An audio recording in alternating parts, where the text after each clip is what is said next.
Welcome back to commissions. We are at commission part 6. Hopefully you enjoy this video. The artwork in it, phenomenal. Now just sit back, relax, and we're gonna go back to past me. Take it away.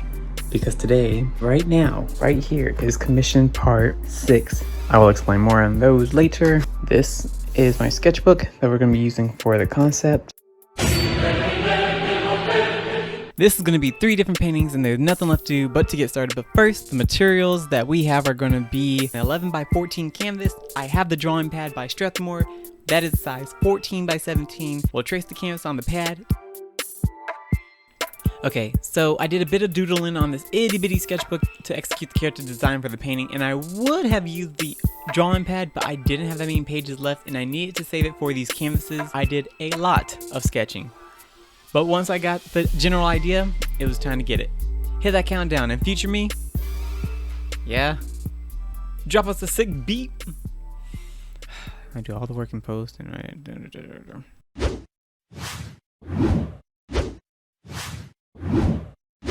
So the client was actually my buddy Gage, and he gave me a few things that he wanted in this piece. He simply said owning mask and their car, but otherwise they gave me full freedom of creativity. Just go for it.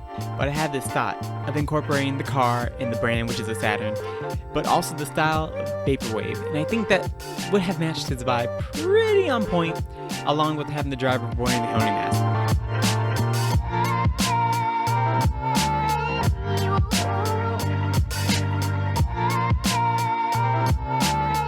Lastly, I wanted to do like a trippy, glitchy sort of thing. I don't know what came over me. I just did it, and I did it in black and blue to create the illusion. Now I realized this is the first piece I have done in this glitch sort of style thing, and I was going to do the first part, make a stencil, and then just transfer it over. But y'all, we gotta get things moving. I just went for it. We got 3 pieces. You want to see all of them in a decent amount of time frame. I know y'all don't want to sit here and watch 30 minutes. Hopefully this isn't a 30-minute video, that's live editing.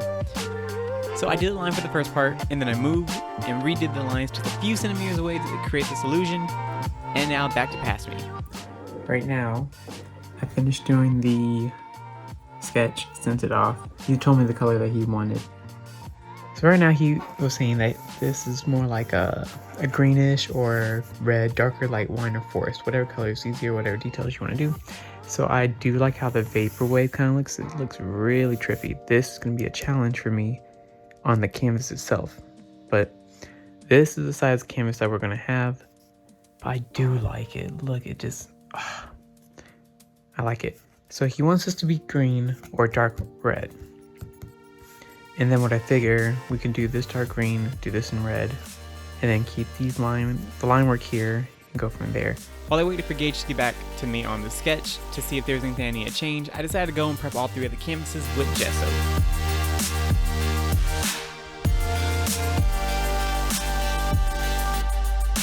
Gage got back to me and he actually loved the sketch. Honestly, I was just messing around with the glitch effect because I wanted it for myself and I thought it would be pretty dope. But he liked it so much that with that 3rd canvas, that 3rd painting I talked about, was going to be for me originally, but I'm just going to paint it for him. Why not? So let's go ahead and transfer this over with some Sorrel transfer paper.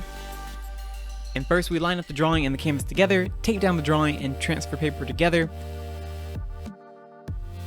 And with a dead mechanical pencil, I press down.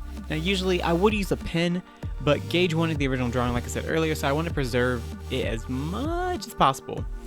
Now it is important that the drawing and the transfer paper are lined up and they don't move, because the graphite is going to go wherever you place it. Wherever any pressure is on the canvas from the drawing to the transfer paper to the canvas, it's gonna go wherever. So now with it transferred over, ooh, I'm so excited. This one's gonna be fun. Y'all remember the Posca marker? Y'all remember the markers? Now if you recall, I did like using them, but I did not use them for an entire painting. In my commission part 5 and my commission part 4, I just merely made them as accent point. I'll put the playlist in the description below in a little box right here. But these are essentially pens. Same amount of control that you would have with pens. Now granted, they're paint pens. And I decided to use the black pen first. And man, seeing this piece come alive before my eyes is pretty sweet.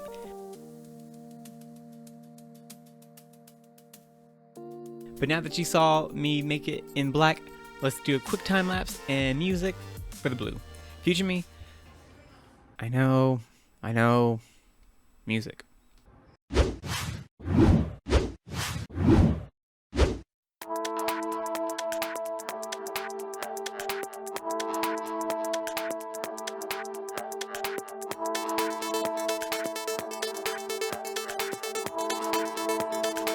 And I won't lie, this is my first time really using these, and I didn't have any issues with them running just tidy this up real quick. We're gonna get to that. Or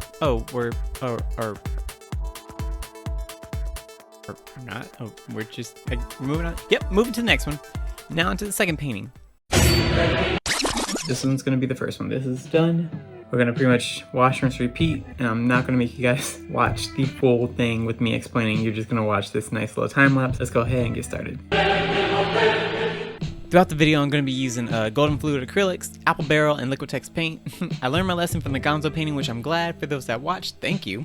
I learned to do the background completely and take my time.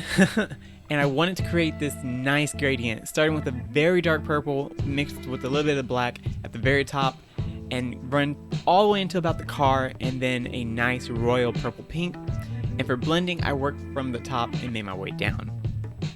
That way I can keep the colors from blending without my blending work themselves. I've gotten a lot better at letting my paint dry before working on them, and I know that seems like an easy thing and a no-brainer. You're probably thinking, Sean, duh. Well, cut me some slack. I came from drawing and coloring with colored pencils, so this is still fairly new to me, you know, patience. But with the paints drying for the cosmos, it was time for the road. I went on with a mixture of neon pink and the brightest pink I could find.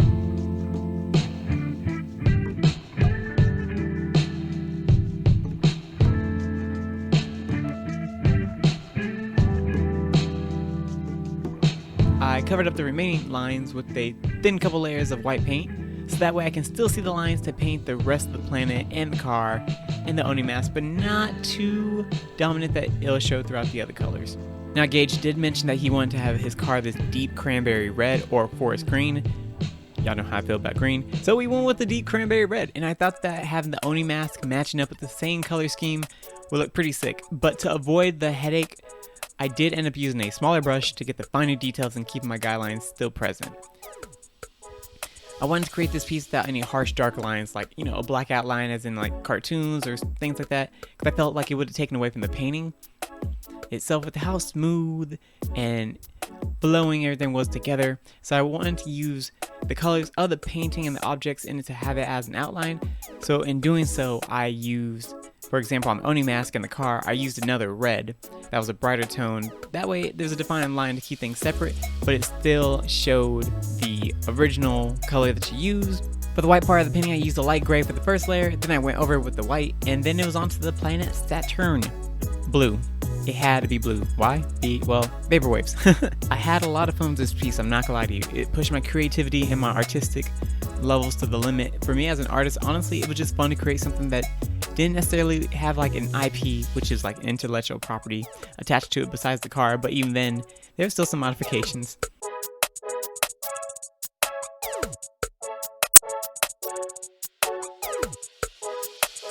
Now, the rings of Saturn, I want to have it be this bright yellow to illuminate the inside of the car to show the outline like the interior and the rest of the Oni. I felt like those colors would just pop. It would bring your focal points central onto the painting itself, and it kind of pulled everything together.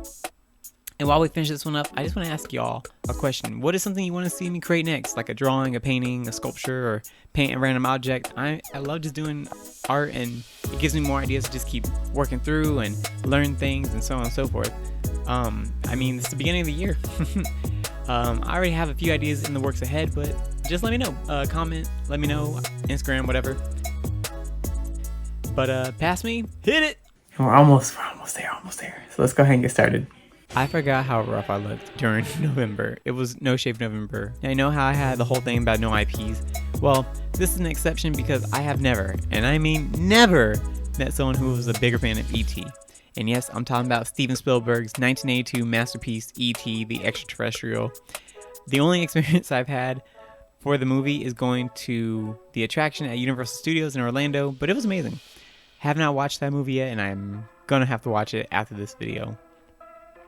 But that's besides the point. This piece is to gauge its significant other, and I can say this without spoiling anything. Congratulations on the engagement, Ams. Yes, Ams, this is for you.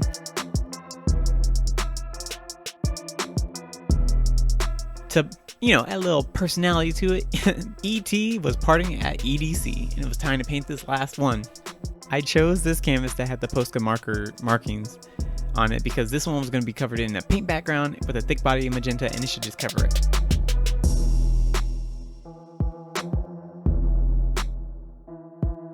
Now, for the third time in this video, we're going to transfer the drawing with the same Saral paper we used earlier because, oh yeah, you can reuse them.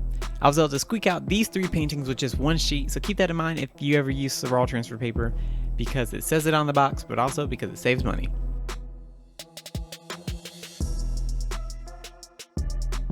Now onto the paint. I grabbed a lighter shade of pink. Now, despite this piece not having much else besides E.T. himself, there was a lot of line work that had to be done, and I mean E.T. is wrinkly, so it took a lot of patience.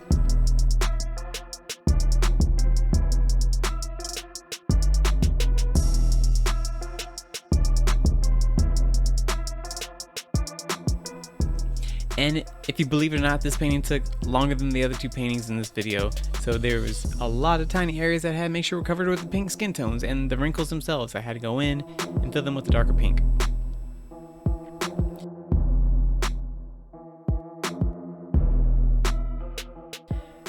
Ultimately, it was time for the Posca markers on this piece, starting off with the sclera of the eyes,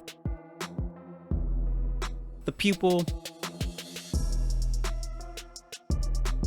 and the iris. I was really happy how they came out and the coverage that was with them. Now, I was a bit nervous after the bleeding from the markers on the first piece, but I knew I just had to take my time, realize it's not about how quickly to get through the painting, trust the process, and to learn from my mistakes. Trust me, I learned quite a bit from these last few pieces and commissions. Now, the final part, the shutter frame glasses. I think that's what they were called. I won't lie, I'm pretty sure I googled up Kanye glasses or something, you know, from his bear from the album artwork. Anyways, I used the pink that was with the Posca marker set, and believe it or not, it was a bright pink even though it was just called pink. Compared to the rest of the other pinks that were on this painting, it came out so much better than what I thought. I was surprised at how on point it was. Okay, I know I said that was the last part. Well, as a little homage to the movie, I wanted E.T. to have his signature glowing finger. You know, the whole, does he say E.T. phone home? I don't know. Anyways, I grabbed the red Posca marker, the yellow, the white, the yellow again, wiped a little bit away, and boom. Did it bother you as much as it bothered me? Yeah, no, I went back to it with the golden fluid acrylic with the white to cover up all the various areas in that mistake that happened. I was not going to be able to sleep knowing that I messed up and left it there. So I did my signature. I started doing this thing where I kind of recreate my face as my signature. On the second piece, I knew that there was something missing and I couldn't exactly put my finger on it. Why don't I just make the headlights on? So I used a mixture of neutral color glow-in-the-dark paint by Folk Art brand acrylics. I used white golden fluid and some yellow Liquitex, and I just kept messing around with the consistency until I got the right tone and transparency, and then lightly brush on the light trails.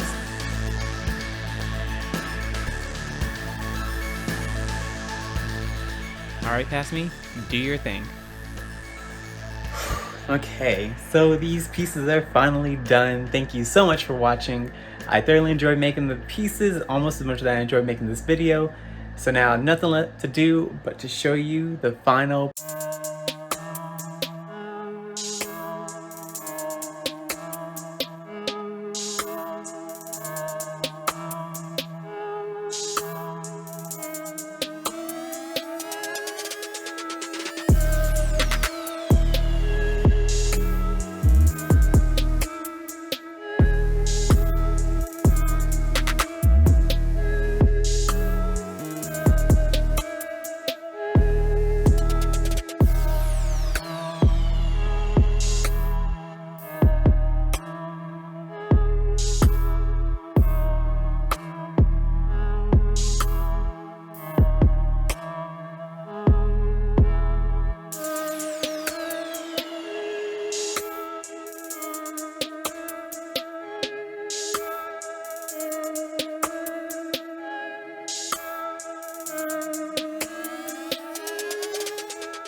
there we are. Peace, love, and hot sauce. And as always, thanks for watching. I will see y'all in the next video. Thank you, thank you, thank you, thank you. All right, bye. Well, there we have it. Hopefully you enjoyed these beautiful artwork pieces. They have been delivered, they have been received. So Ams, Gage, I hope you enjoyed these pieces. Hopefully it made a beautiful housewarming gift. Thank you for your patience and thank you for watching. I'm gonna do the nice cliche thing like I did last time. There's gonna be like this little thing that shows up, says like subscribe and press the bell if you wanna know exactly when the video comes out. Like, share, I don't know, all that good jazz. And until next time, thanks for watching.